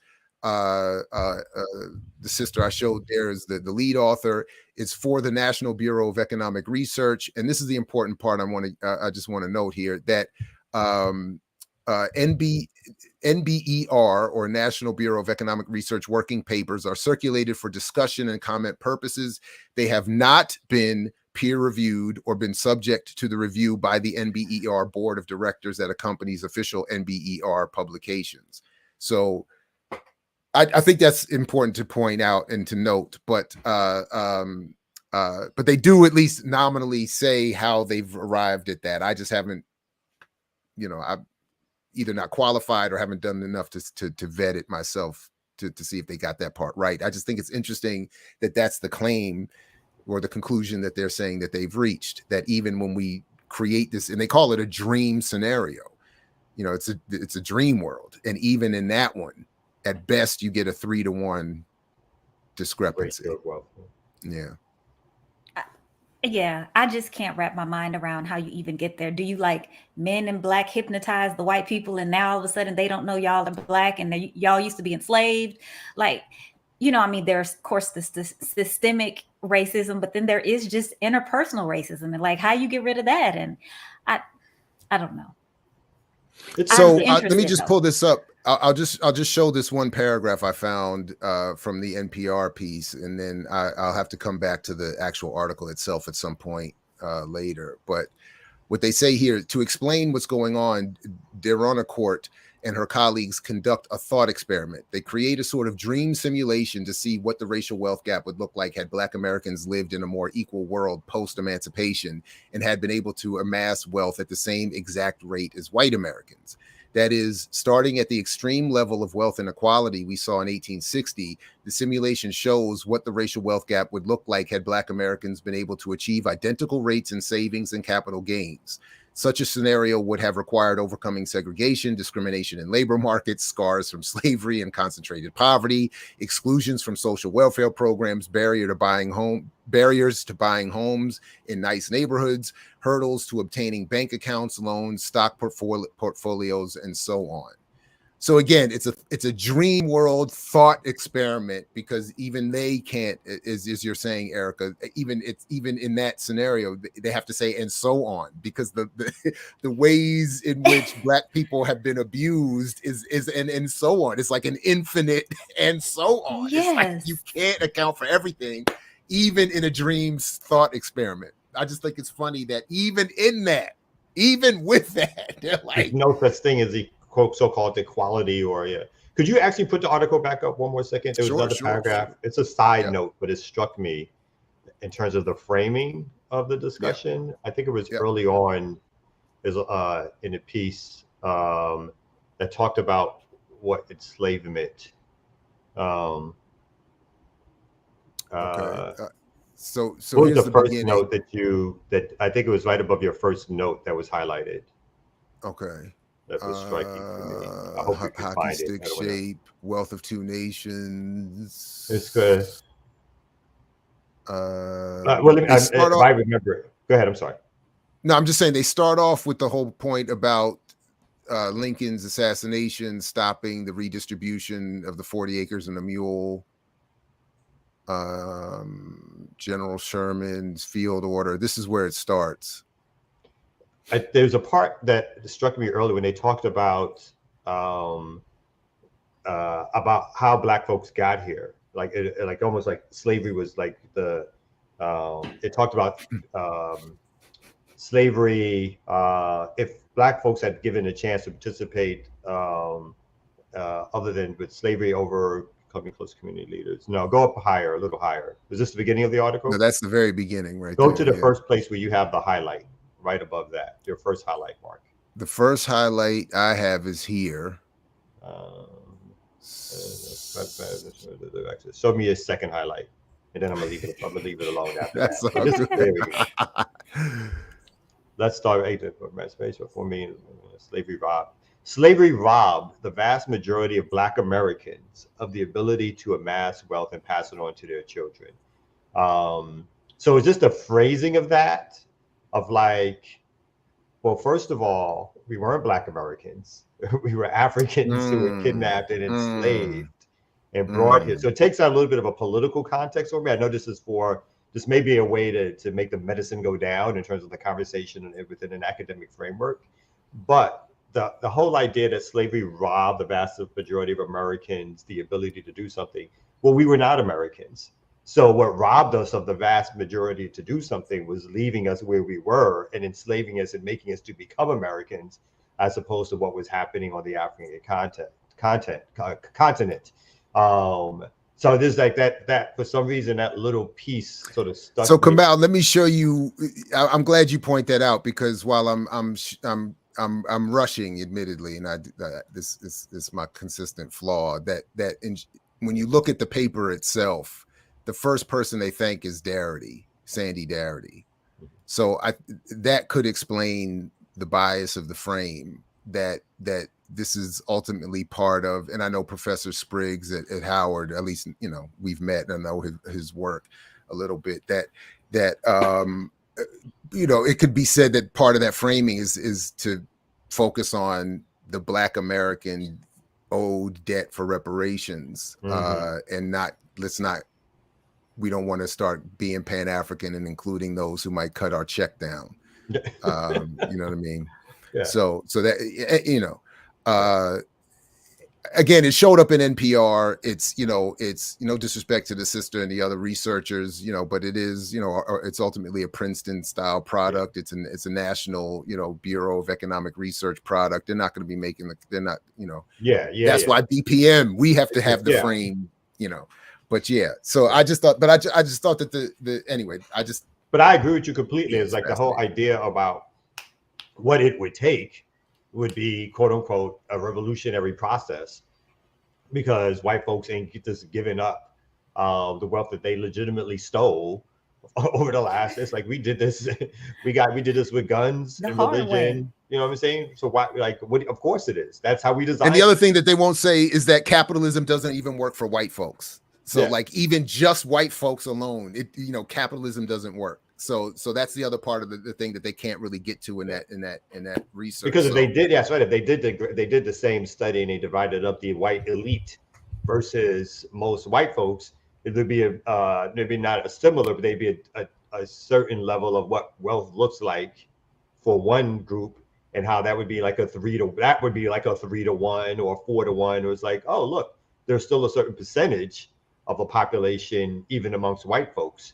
who have more than everybody else, right? Well, the paper said if Black people could have accumulated wealth at the rate similar to whites, that still means inequality within whites.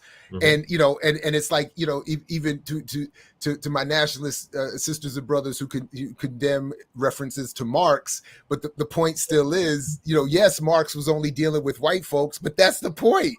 He was dealing only with white folks and still talking about capitalism don't work. That was his whole thing. Like, it still makes most of us poor and this, that, and the third. So it was like, yeah. So, but they can't go that far. But yeah, look, but we can always go far enough to incorporate the ear doctor, who is back in the beauty salon. I'm at the beauty salon. I just left the barbershop.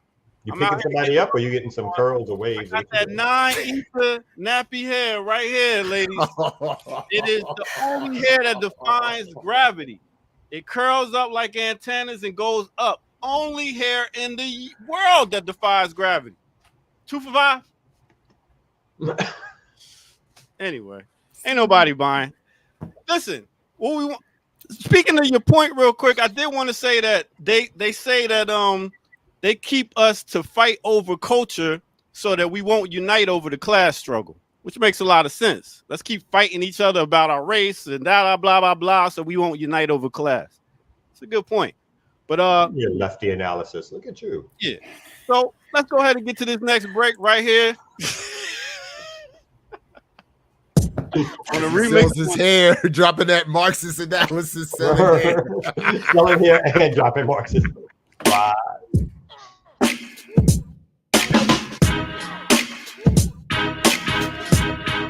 What's good, everybody? What's good, everybody? Welcome out once again to the Remix Morning Show. As I said, from our last break, we talked about my top 5 rappers that could sing. Now, let's go to our top 5 singers that could rap. So who we going to start off? That's right, we're going to go to the West Side. We're going to bring up our boy, a newer person to the game. He goes by the name of Anderson .Paak. That's right, this dude can spit some bars and he can sing some tunes. So I had to bring him up there. Next, let's take it down to Texas, one of Erica's homegirls, no other than Erykah Badu. That's right, she can sing and she can spit some lyrics. I've seen it. I've heard her. She can do her thing. Next, who we going to go to? A younger brother that can actually very much spit and sing, Chris Brown. That's right. This dude can spit. He got some lyrics. He can actually get on that microphone and spit some lyrics. Next, let's take it to ATL and take it to Janelle Monáe.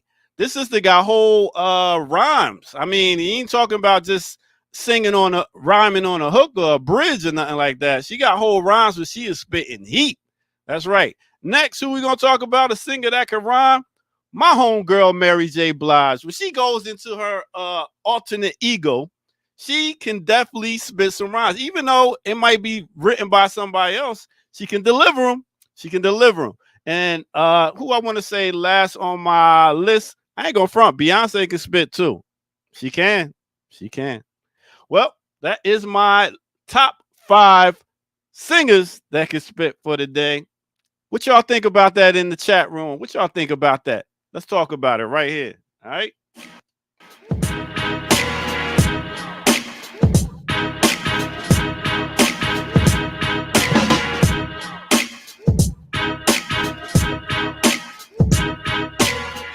Can I say what I think about it?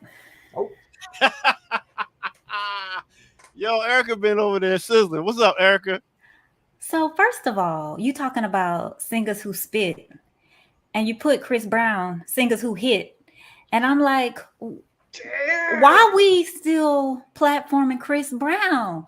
Don't we know allegedly that he has done so many things to so many different women in the industry, and we still putting him on lists? Like, I mean, you know how many R&B old singers we could take off a list if we're not talking about the art of singing and rhyming? We could talk about Teddy Pendergrass. I mean, how far you want to go? Worms. I have to agree with both of you on that one. Yeah, how far you want to go back? But back to the artist. What Teddy do? What you threw Teddy's name out there? He said, "Take him off." I mean. Yeah, I don't remember the Teddy. I don't remember allegations of Teddy being violent. Nah, I'm just playing. Certainly, like people like James Brown, Miles Davis. Yeah. I mean, we would have to, I mean, if we get into it, there's a lot of people. Ike definitely. I mean, but although I don't think a lot of people look to Ike when they start pulling out their favorite artists and music. Nah, not at all. No disrespect. I'm just saying. I mean, historically speaking, not favorite, but if you speak about the creation of so-called, no, he's important. Absolutely. Yeah. Mm-hmm. I'm just saying, like when people get their Miles albums, they get their James Brown. Like that's. Yeah. So I don't know, Erica. I don't know what to do about that. I thought the same thing when he mentioned Chris Brown, but that's easy for me because I don't listen to him anyway. Yeah. But if you said, if you really raised the standard and applied it appropriately and told me, then I'd have to really I'd have to stop listening to Miles and James. Yeah. I mean, what about Brandy? How come Brandy ain't on that list? I heard didn't she get into some feud with your favorite white boy artists recently, Jack Harlow? Yeah, but she ain't got no all the way like rhyme. She's got some rhymes against dude that was like it broke the internet, like they say. Oh, really? When she was on Queens, Brandy was on Queens. Brandy was showing that she could actually rap for real. But does she have a whole song of rapping? I'm not saying she should put on the list. I'm just saying let's give her due. That's Bobby Brown, no doubt. Oh, no doubt. You said, but then damn, Whitney Houston beat his ass too. So like, we might have to stop listening. You know what I'm saying? Listen, we gotta stop. Whitney ain't no more. Whitney beat. I'm just saying. Look, I think Erica raises. I said what I said. I'm a conflicted, contradicting hypocrite on this. Like I struggle with that. Like, but how do we erase people out of history because of their other acts? If we're talking about the history of art, then we can't erase people out of the history just because they did certain things. Now, I think we should actually have cancel culture. Like, why hasn't cancel culture worked for Chris Brown? Why is he still out here being on everybody's record? Huh? It worked for a few years. Yeah, he's on everybody's record. Oh no, he's fully back now. He's been fully back over the last 5 or 6 years or whatever. But that's I probably should have said something about Mos Def on the other list too, because he is out here in these streets.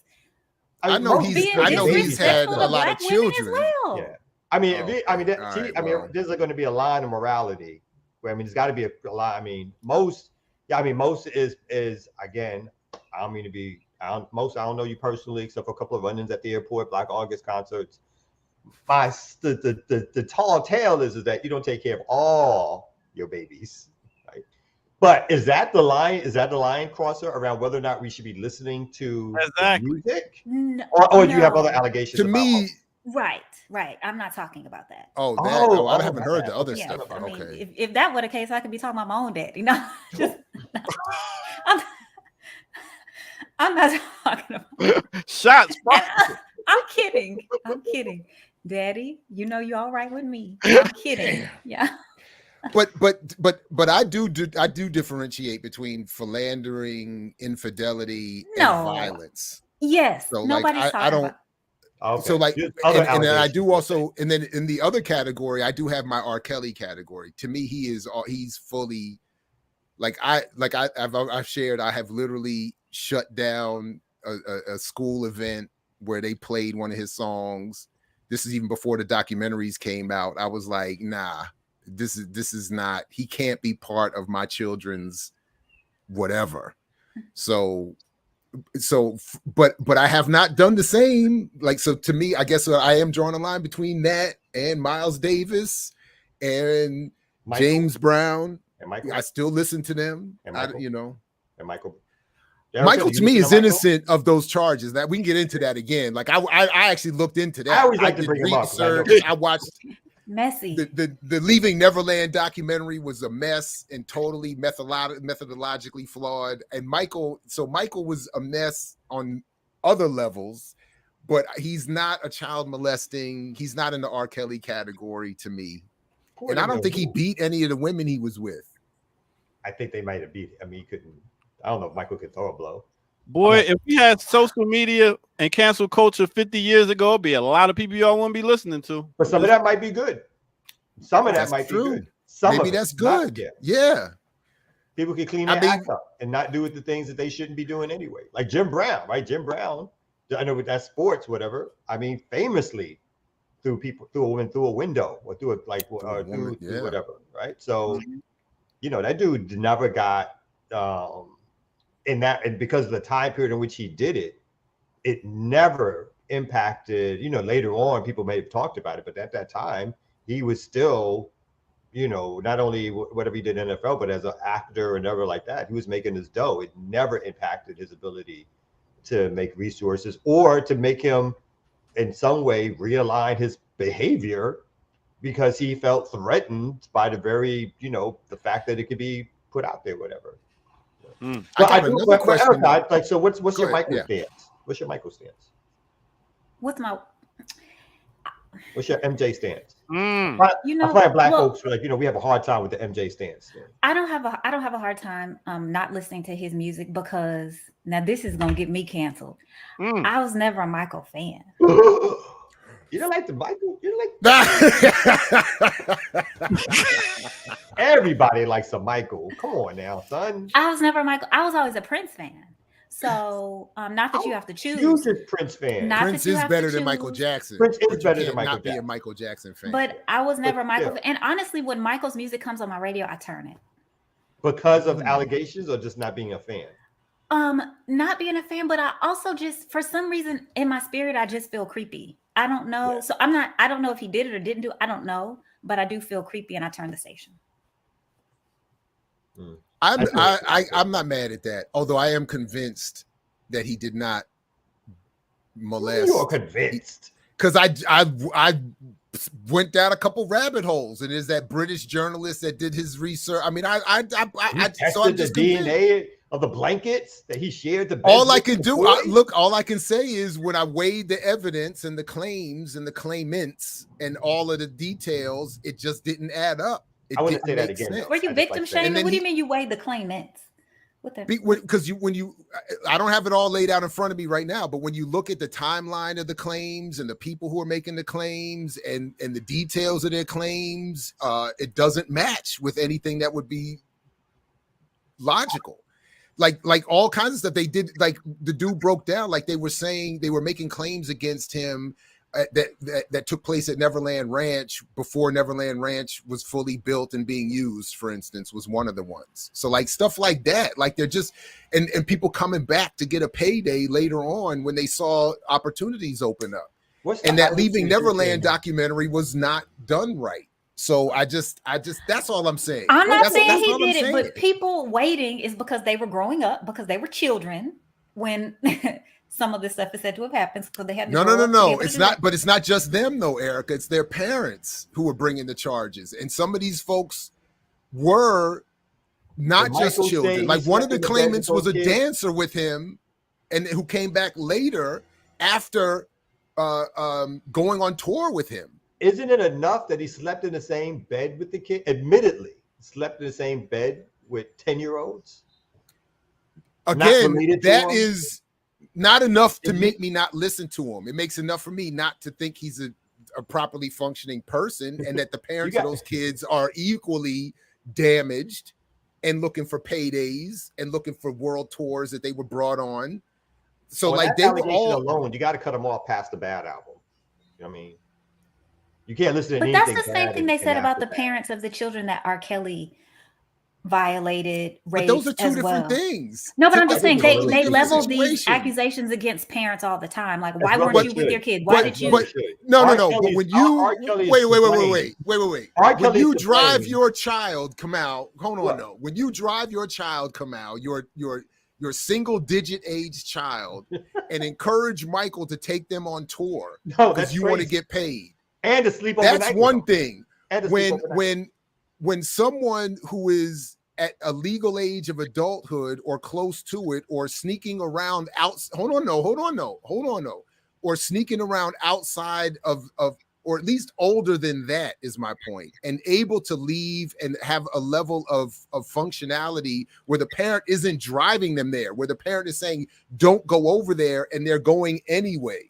When R. Kelly is doing things to keep them from communicating with their parent and vice versa, when the parents are showing up and the kids at having crossed the legal age barrier saying the parent cannot communicate, that's different. Yes. And also what R. Kelly was doing with them is different when Michael was doing. Once they're past the legal age. But some of those girls, how old was Aaliyah? No, R. Kelly was messing with underage kids, but what I'm saying is their parents were not delivering them to him. I agree with that part. But I still think for my 14 or 15-year-old, there's going to be hell to pay. And some of those parents actually did at some point were okay with it. It felt like, at least in terms of my recollection of some of the stuff that was happening, because it was R. Kelly.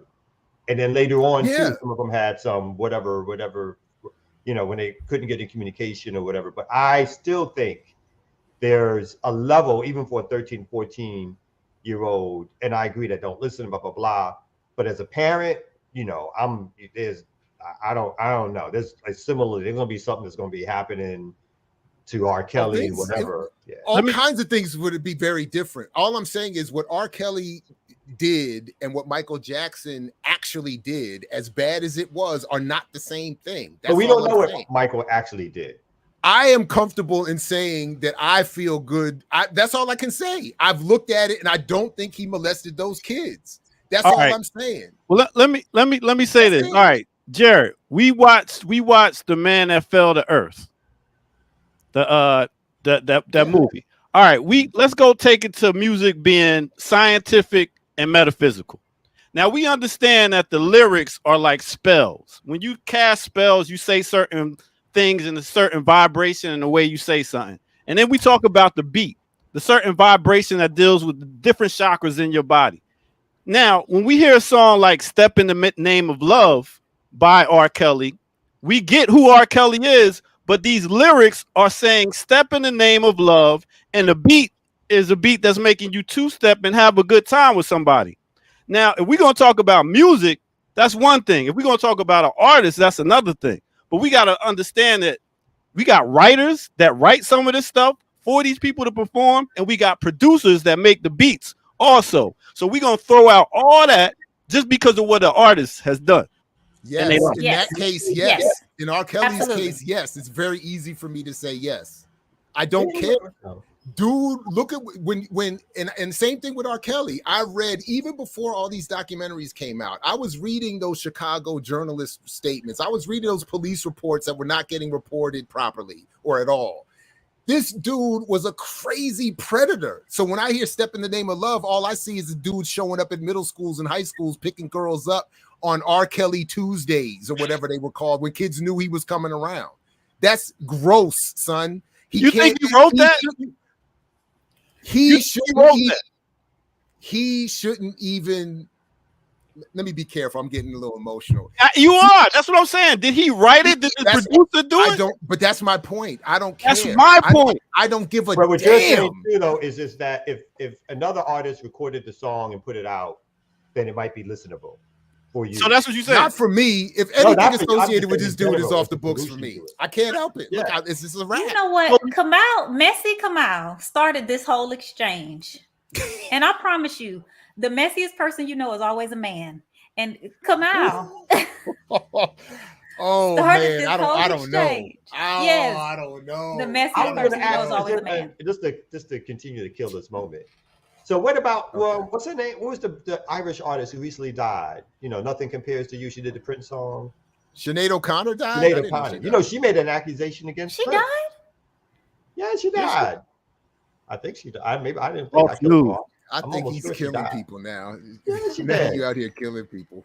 Yeah, look that up. The bald one. I'm looking it up now. We'll have to look. I didn't know. She died. Well, it says she's 55 years old, man. It says she's living in Glengarry, Ireland, and she's 55 years old. But get to your point. You over here killing Sinead O'Connor. You better stop killing people just because they don't have hair. That's what it is. Oh, my bad. Killing bald people off. All right, maybe she didn't die. But her career died a long time ago. But that's but she made an accusation against Prince. That was really, yeah. That he that she went to the studio and he tried to do something and she had to run out the studio and run down the street, right? Like, and he chased her down the street. She made a huge accusation of this. You see how Jared's looking? You see how Jared's looking because he has he likes Prince. I've never denied a bias. I'm saying I do what I can do methodologically to reach a certain conclusion. And that's all I'm saying I've done. Everybody does that. People who condemn Michael Jackson haven't studied it. They watch that one documentary at best, or they hear some rumors and they make their conclusions. That's why it. do you think so Prince now? named, No, why look, do you you're think right. Michael Jackson. Wait, no, this is really important. Why do you think Michael Jackson named his son Blanky? Blanket?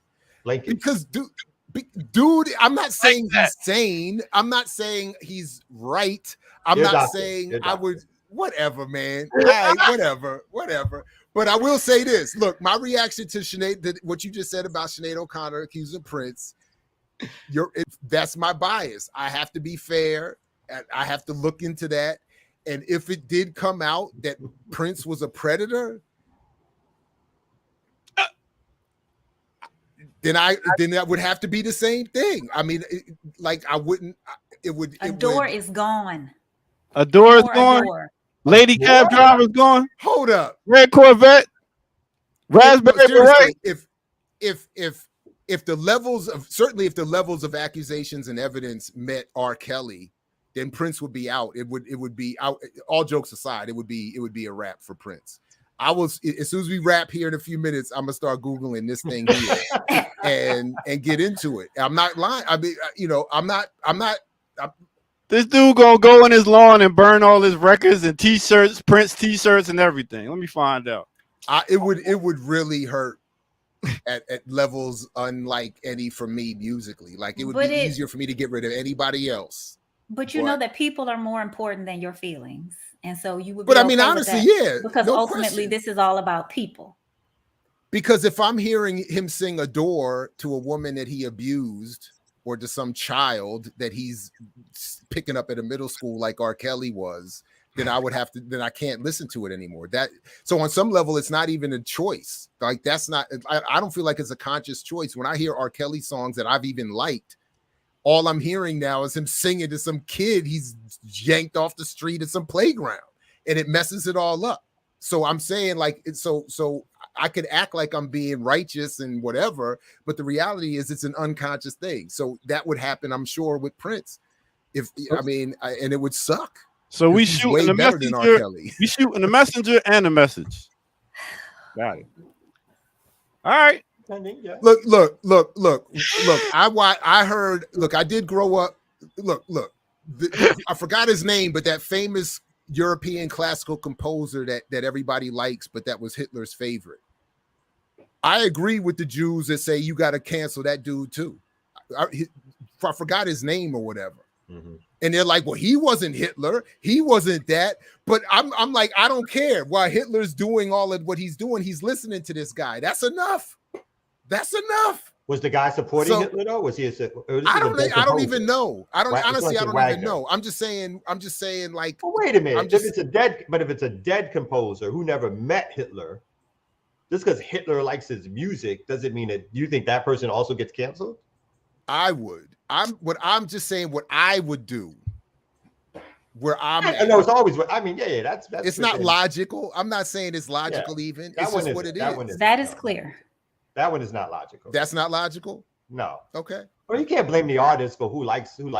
I can do whatever I want. I don't give a damn about these. I don't give a damn about this. I don't listen to his shit. No, I'm just playing.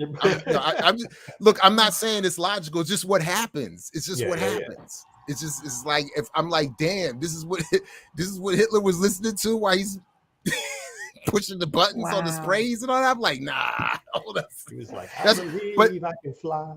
Hitler was like, I believe I can touch the sky. Sorry. And you know what's funny when I do singing R. Kelly record. When I do white weddings and white corporate events, when they ask for remix to Ignition, they know every lyric. They out there singing it. And would you give it to them? I don't play it. You shut down the wedding and be like, y'all not dancing to no pedophile. I don't play it for black audiences, but the white people want that song. Oh, come on. Ignition is big in white communities? Erica, at your job, when your boss says do certain things, you say, nah, all the time. Erica, no, but you push back, or I thought DJs didn't even take requests. Like, just see, you're thinking about a club DJ. We're talking about a wedding DJ that gets paid to play certain songs they want. You can't forget. You should just write at the tip jar. You should just say, I accept tips and I don't play R. Kelly. These are the brides and grooms right there that want these songs. I'm just saying. That's a time for you to educate them on why it's wrong. Right? That's a chance for you to be like, y'all don't want to go into y'all's marriage like this. Chance for him to be unemployed. And they're thinking about a point in time where they was dancing in college or whatever when they when these allegations wasn't even being brought up. So these are songs that bring you back to memories. That's why we got to talk about music. It takes you places. It's not just the artist. Y'all not getting it. Y'all want to just put it on the artist, take away the writer, the composer, the arranger, the producer, and say, forget all of them. And I'm worse than that. I love musicians. I'm taking away the session musicians, the people that make it sound. I'm taking all backup singers, all of them. Get out of here. Huh. All right. I apologize for bringing y'all down this wormhole, but not really. I don't know why you're leaving now. It's only like 7 minutes to go. You might as well stay for the rest of the show. And unfortunately, we just came up short of earning your mix, so you might as well just hang out anyway. Why not? Would we want the mix today, though? What would he put in the mix today? We don't even. A whole bunch of R. Kelly and Michael Jackson songs, and followed up by James Brown and Chris Brown. His abusers and molesters mix. That's what you need for a Sundays. All abusers and molesters mixes. What about Rick James? Exactly. Was he accused of stuff like that too? I people with crack. He was just crack pipes. Yeah, abuse. Right. He did do that. He did do that. Oh God. I think they made up later, but yeah. Oh. No more. What's that police song Rick James did? Oh yeah, we gotta throw that out now. You gotta throw everything in. See. I mean, see, that's a pretty violent act, though. That's a pretty I mean, the burning somebody. We're not done yet, y'all. I thought we were done. Oh, okay. Weren't we wrapping up? We might as well keep naming artists. No, we don't have to do this. We can do something else. Well, Sinead O'Connor is still alive. That's good news. Okay, there you go. Well, it's good news for somebody. It's good news for somebody. Listen, so I mentioned this the other day. Why, then I'll just bring this up since Erica pulled it up, and I mentioned it. But it's always worth coming back to this because I only dropped it at the end, just like we're doing today, to make everybody feel better at the end. We need you. The city needs you. Tyler Perry hosts appreciation lunch for Atlanta police officers. Another on Juneteenth. On Juneteenth. This is a new one he did. Yeah, yes. he. Oh, it's not, the picture's not showing up or whatever. Oh wow. What is? They probably make you watch. How do I even get out of here? Commercial. Oh, wait a minute. I think the picture came up. Was that the picture? No, that's still the ad. Wow, there's a lot of ads. That's a lot. 60 more seconds. Of ads. So. All right. Well, Atlanta. Several efforts are underway to help retain law enforcement officers across Georgia. Tyler Perry Studios hosted an appreciation luncheon for the City of Atlanta Police Department over the weekend. Only Channel 2's cameras were allowed inside as the mayor, interim police chief, and Tyler Perry discussed how this is just one way they are working to boost morale. So there it is. We appreciate you. And there he is, praising and appreciating the police. Yep, right on. So that's nice. That's nice. Oh, they're letting the sister keep her locks. That's nice. Or her braids. Killer Mike braids. there? I'm sorry, they're braids. Was Killer Mike there? He has something else to do on Juneteenth. I don't know. I don't know. Wow. Maybe he was talking to Herschel Walker again. He's been talking to Herschel Walker?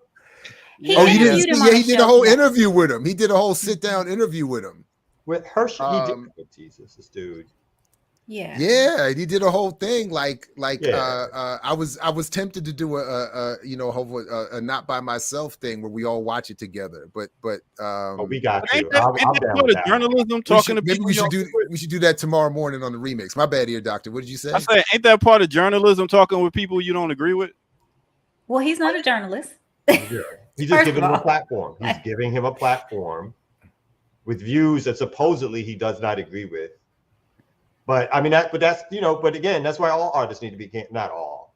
Most artists might need to be canceled because they're anti-revolutionaries. They are really just about their lifestyle and getting away with what they can get away with. And in the end, again, not everybody, but yeah, I'm a cancel. Yeah, it's hard to get a paid Revolt TV gig if you're a revolutionary artist. That's very true. Puffy to give you that platform. If you're look, I mean, I think a lot of artists realize that, like a lot of us realize at a certain point, it's harder to live comfortably if you have certain politics, and I certainly see it with some of my peers. And I, there are moments where I'm like, and I'm by no means suffering, but I'm like, damn, I wouldn't mind having something like that. And I'm like, oh, but that's why he has that or she has that, because they do that, and I don't do that. But we got, I think the give and take is we get the freedom to do what we want to do. You know what I mean? They got to follow. A lot of them got to follow orders. We do what we want to do, and we live longer and healthier. But there's always benefits to being in the margins. Yeah, they get the platform to influence literally hundreds of millions, if not billions, of people through that, and that's all that is. Yeah, as long as they play the game right, they get that platform. That's what cut off my college sports reporter's career path that I was on for about a half a semester. Working at the campus radio station and realizing very quickly there are enormous political limits put on what you can do in that space. So I was like, yeah, this isn't going to work. That's why I never worked for a corporate law firm. When I came out of law school, all my colleagues were getting jobs, the black ones too, at corporate law firms. And I was just like, son, I was just too politicized by that point in terms of like the cutoff of economically speaking. It's like, I'm not even applying for that. Why do I even apply for that? What am I going to do at a corporate law firm but help them make more money and work 50 to 60 to 70 hours a week? They literally have, for the lawyers, they literally have showers at some of these places so that you can shower, take a little nap, and then get back to work. Because you're making like 100,000 or 150,000 or something. Look at how perfect this has come out. You know what I got? And I got a Twitter DM either early this morning, late last night from Michael Eric Dyson himself, asking me about where, if I could help identify and make sure that the money he tried to donate to Glenn Ford reached its destination. So you talk perfectly about people who do what you won't do to get cushy jobs, no classes, lots of money, lots of platform, and the ability apparently to elide accusations of abuse on Georgetown and I think maybe even Vanderbilt's campuses. But I haven't responded, but because I'm just trying to wonder if it was a bot or not, and apparently it was a real message. But also to remind him, the last time we were on the room together, they wouldn't speak to each other. That is Glenn Ford and Michael Eric Dyson, and then we proceeded to have the most uncomfortable and useless debate ever. So I'm like, I don't, even posthumously, I'm wondering if Glenn gives a fuck. Glenn is probably up there talking about with his drink. Talking about, I don't give a fuck about your money, motherfucker. Anyway. Real quick before we get out of here, Big Till said, "What freedom? We're not corporate sponsored here at Black Power Media, so therefore we got the freedom to say whatever the fuck we want to say. We don't got to look over. We don't though. Not even here. We don't though. We get shut down. We get copyright hits. We got hit on the COVID thing one time. We get hit on we get demonetized, if we say certain things. But Jared, do you really have to look over your back and ask your CEO, is it cool that I say this, or you just say it? But that's not but freedom, but the most powerful censorship operates when people do without looking over their shoulder. Mm-hmm. They do it anyway. They self-censor. They self-arrange. So I just want to say I get your point. We're freer than most. Yeah. But well, everybody hates the ear doctor right now, so I'll take my bow. I've done my job. No, nobody hates the ear doctor. Hey, what is going on over here? To be on screen, I don't think he needs to. I think we have a meeting afterwards. He's popping off for. So, right, that's right. Right. It's time to get out of here. We do have a meeting to get to. We do have people. We do have CEOs over our shoulders talk about get into the meeting. Look at that. Shut up. Anyway, Remix Morning Show, everybody. Thanks. Hey, peace if you're willing to fight for it, like Fred used to say, man. See you tomorrow morning. Peace, everybody. Yep.